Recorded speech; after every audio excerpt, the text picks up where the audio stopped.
Can you like say hi to the camera? Hello, camera. My name is Matt Harvey. I do guitar and vocals for Exhumed and Gruesome, who are on tour together, making it making every night a long night for me. But yeah, we're here in Munich, and it's a crisp, nice spring day. How does it feel to play for two bands in a row? Isn't it exhausting?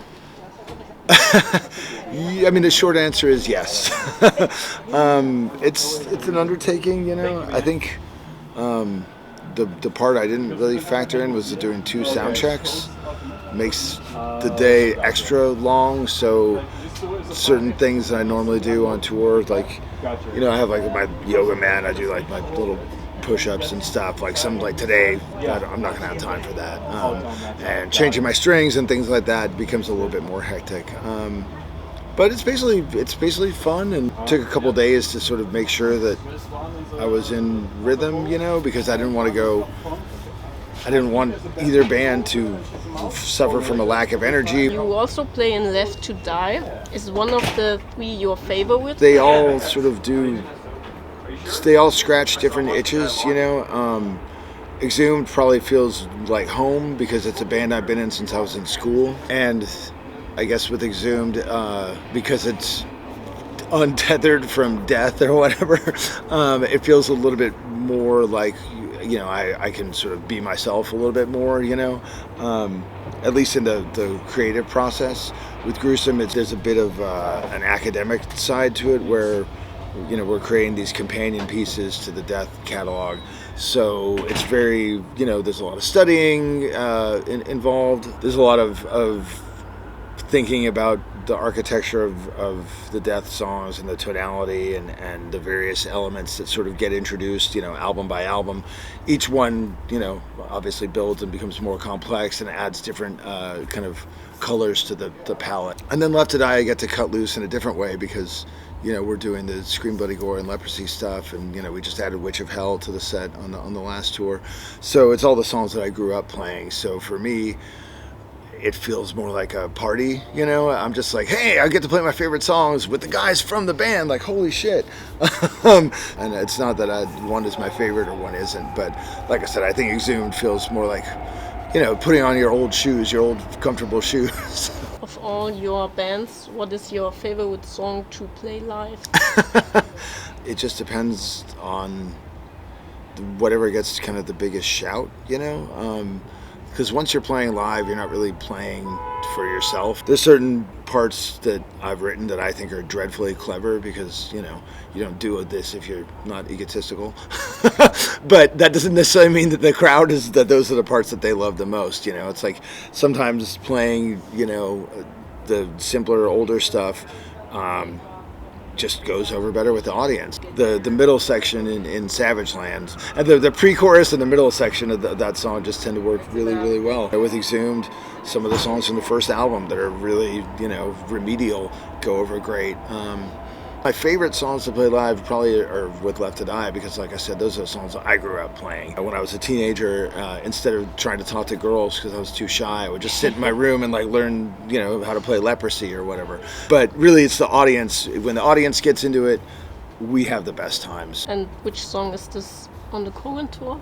Just Shovelhead, which is kind of like a slow groove kind of thing. And it's not something we usually do, so when I wrote it, I was like, this is either going to work really well live or it's going to just completely fail. And it's been working really well. And then we follow that up with a song called Shock Trauma that Sebastian wrote. And it's really paced really well, so even if the audience isn't super familiar with it, they're like, it really draws them in and gets them into it. And then for Gruesome, we have a song called Shards in the set. And that one tends to really, like, the energy tends to translate really well. And it's always nice when it's a song that doesn't have a video, the label didn't push, blah, blah, blah, blah. That even maybe the audience, you know, they listen to the record, they're like, oh yeah, I know that song, but it's not one of the ones they're looking forward to, and you can see that it grabs them. That's really gratifying for me. What is the best thing about touring? I mean, I'm just with all my friends every day. So no matter what's going on, if there's a problem or if we're having a great time, you know, knowing that you're there with people that you care about and they care about you, I mean, that's pretty empowering. Obviously, like I said, the audience reaction is huge, but it makes it much easier to do this when you get to work with people that you really like. Touring's great. I love traveling, and I love seeing friends in different places, and hopefully, eating some food I never ate before. I get time to sit in the van and read, which is kind of hard to come by at home because my wife and I are both small business owners, so I never get to just sit and read for 2 hours. And what is one thing that sucks about touring? I mean, the main thing that sucks about touring is just the travel, the process of getting from one place to the next. Coming to Europe, usually the distances are shorter than in the United States. The United States, often we're driving 6-7 hours a day, whereas here usually we're driving 3 to 4 hours a day, which really is not that bad in comparison. But it's just the endless kind of getting to the thing, because it's like the thing is, it's work, and yeah, we got to set up the gear and we got to sound check and do all that stuff, but it's fun work, that we care about, so it's not so bad. It's just the endless process of okay, here we are again, in a van, in a plane, going here, sitting there, waiting here. Oh, get out, it's a border, get your passport. Oh, we didn't need your passport, go, okay. Oh no, we do need your passport. Oh, your flight's delayed. Oh, we lost your luggage, like all that kind of shit. Do you already have a favorite record of 2026? Usually towards the end of the year, when people start talking about records, I always look at what people are talking about and be like, oh, I didn't hear that, and then I go back and listen to everything. I do know there's a new Necrot album coming out, and I mean, I'm biased because they're friends of mine, but I'm excited to see what they do. Do you listen to other music outside the metal genre? Yeah, definitely. What are your favorite non-metal acts? Oh, man. I listen to a lot of film scores. John Williams, Jerry Goldsmith, Bernard Herrmann, and then even like the really old stuff like Max Steiner and Eric Wolfgang Korngold. I listen to a lot of like old like R&B and soul. I've been listening to a lot of Isley Brothers on this tour, and Parliament and Curtis Mayfield and stuff like that. When we're all hanging out together, we listen to just mostly like a lot of classic hard rock, Scorpions, Y&T, UFO, Rainbow, Dust, or like the old Pentagram things, or hard stuff, or Bang, shit like that. M83. It just depends on the mood, though. It's funny.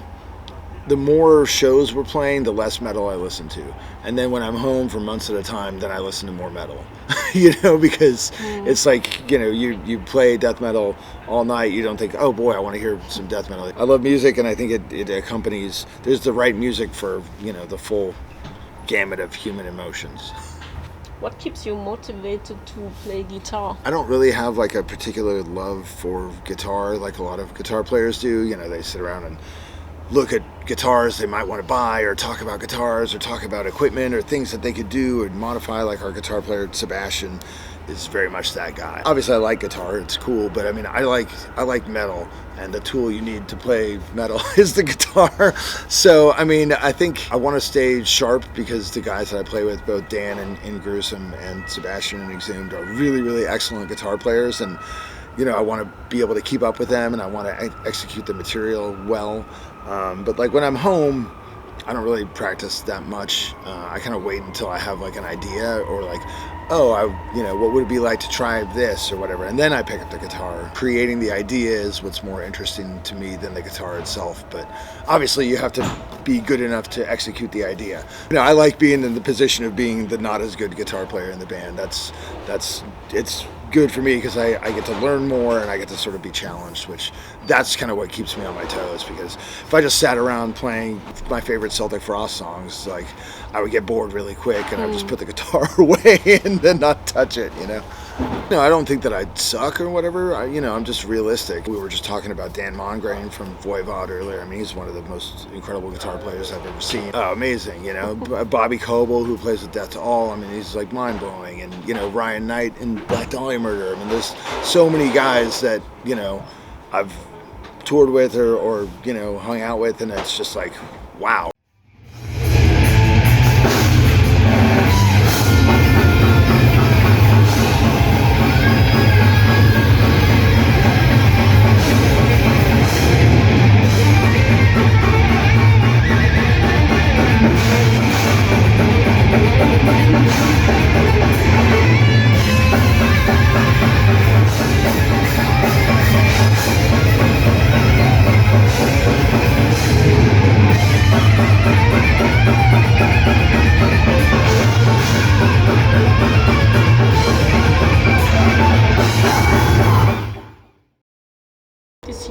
you released Red Asphalt. How was the writing process?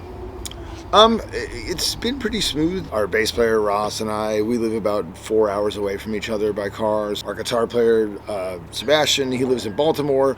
Our drummer Mike lives in Cleveland. So we sort of do everything remotely, and then we get together and kind of polish it up and work through it right before the recording. Grown used to working like that, so it's pretty smooth. Sebastian wrote a couple songs on the record. Ross wrote a couple songs on the record, and then we all kind of get together and go through the material and be like, hey, this is good, maybe try this here, whatever. So I think we have a lot of trust in each other, so that makes the process fun.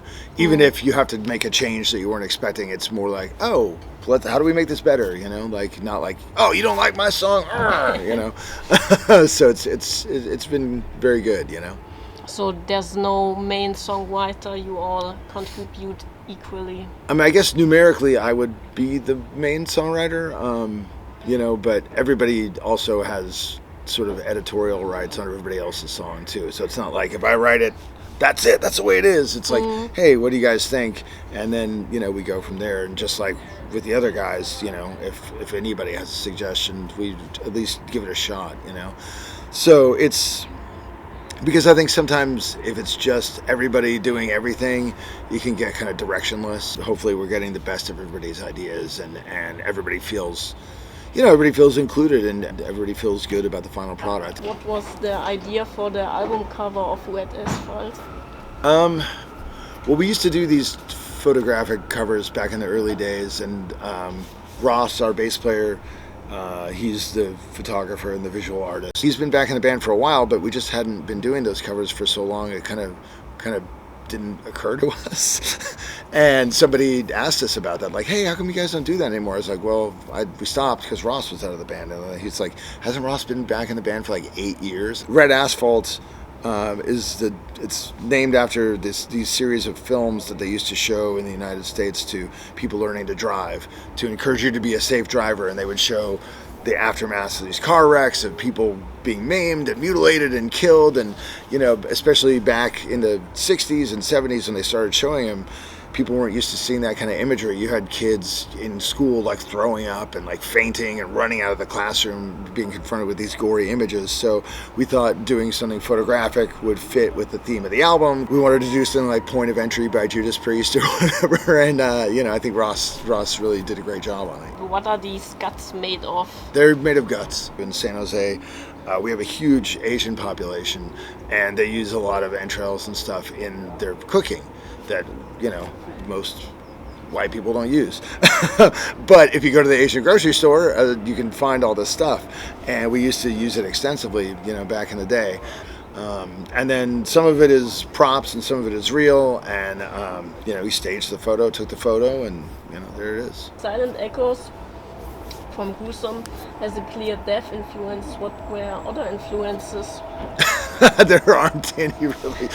Gus was very close with Sean Reinert before his death. They were friends for years. So we have some fairly direct insight into what those guys were listening to. Chuck obviously has a steady diet of, the early death metal stuff, You're Possessed and Slayer and that sort of stuff. Sortilege, Nasty Savage, Sabotage thing. And then around that time, hanging out with Sean and Paul, he would have been hearing like Mahavishnu Orchestra or Return to Forever, Al Di Meola, and some of these fusion things. And certainly Watchtower was a big influence on those guys. So we all, Dan especially got really into Watchtower for this record. But, we kind of try to think in terms of the way that those guys were thinking. And I think the only time on the record that sort of our own influences or personal musical tastes really come into play is like in the instrumental. I think we stretched out a little bit, and I know that the solo that I did, I wasn't like, oh, what would Chuck play here? I was just like, I'm just gonna do a thing. It's kind of a moment where we can sort of be ourselves and still be paying tribute to the record. If we're doing our job right with Gruesome, the idea is that you hear it like, oh, this sounds like this death song, but you're like, wait, which one? Because it's not quite that, but it makes you feel like that. It's a very interesting thing to hang a band around, because usually you think like, I'm a musician, I want to express myself and this and that. But in this case, we're like trying to really evoke someone else's work. Hopefully people know that we're doing this out of respect for the Death catalog. We had Paul Masvidal play a solo on the record. James Murphy did a solo with us, and Gus and I play with Rick and Terry. So it's like, okay, all the guys that used to be in the band are cool with what we're doing. So, we feel pretty good about it. I met Chuck once when I was 14. I met him in October of 1990. It was the second Death gig I went to. They had done a tour in March, and my dad dropped me off. And he told me that I had to be outside at midnight or I was going to be in big trouble. And so I saw like one song and they were starting the second song and I had to leave. But then in October, I went back and it was right before my 15th birthday and it was Death, Pestilence, and Carcass. And I was like, all I want for my birthday is to be able to go to this show. And I met Chuck at that show and he was really, it was very nice. I was just a kid. I had a flyer for Swallowed in Black by Sadist that somebody was handing out at the show. I was like, oh, this Sadist has a new album coming out. That's awesome. Then I was like, oh, shit, it's Chuck. And I got a pen from the bartender, and I was like, can you just sign my flyer? And I was like, I'm playing guitar, and I'm learning a lot of your songs, and I'm learning so much from it. He's like, oh, man, that's cool, dude. He's in his little sort of surfer, like, oh, that's awesome, man. Fucking cool, dude. And that was about it, But he was lovely. What are your favorite horror movies? Certainly growing up, it was Reanimator, Evil Dead 2, Hellraiser, Brain Dead. Those were kind of my favorites. A little bit later, I got really into the Italian stuff, Suspiria and The Beyond and Gates of Hell and, anything Argento, anything Fulci, I really love. And then lately, I've been watching a lot of the old Hammer stuff, which when I was young, I think was maybe a little too slow for me and not gory enough, but like Dr. Jekyll and Sister Hyde and Twins of Evil. And I love, Wicker Man was great. Blood on Satan's Claw especially was a really good one. I don't watch a ton of newer horror movies or newer movies in general. Like the Terrifier movies, I think are stupid, but I like the gore. Like I love seeing people get dismembered. Like that never gets old. I thought Midsummer was cool.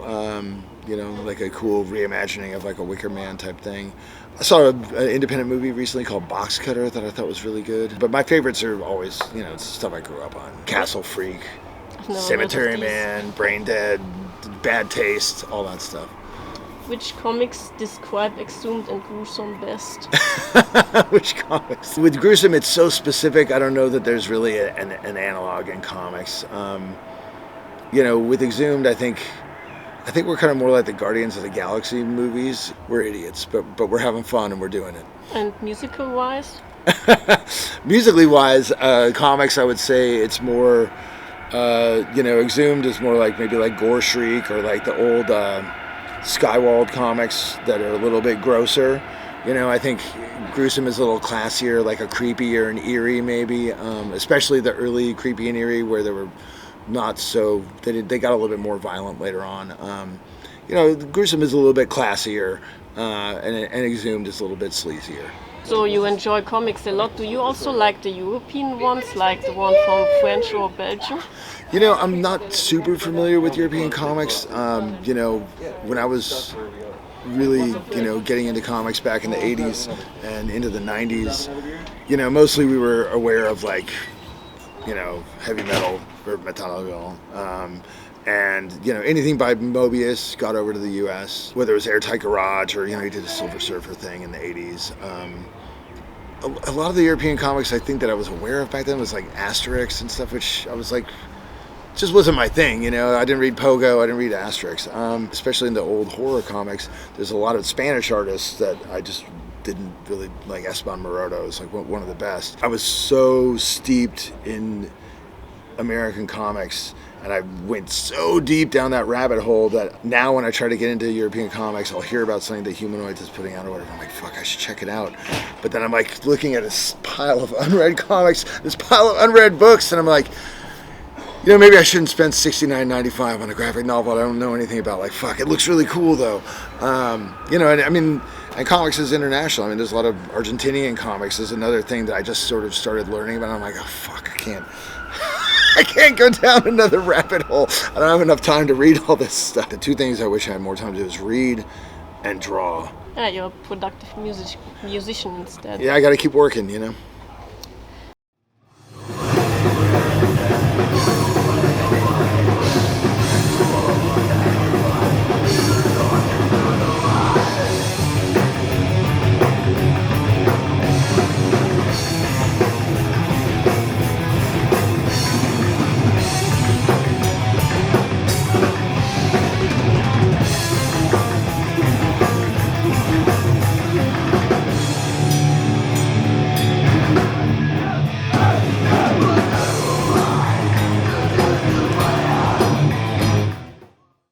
Thank you for watching. I also did a death album tier list with Matt.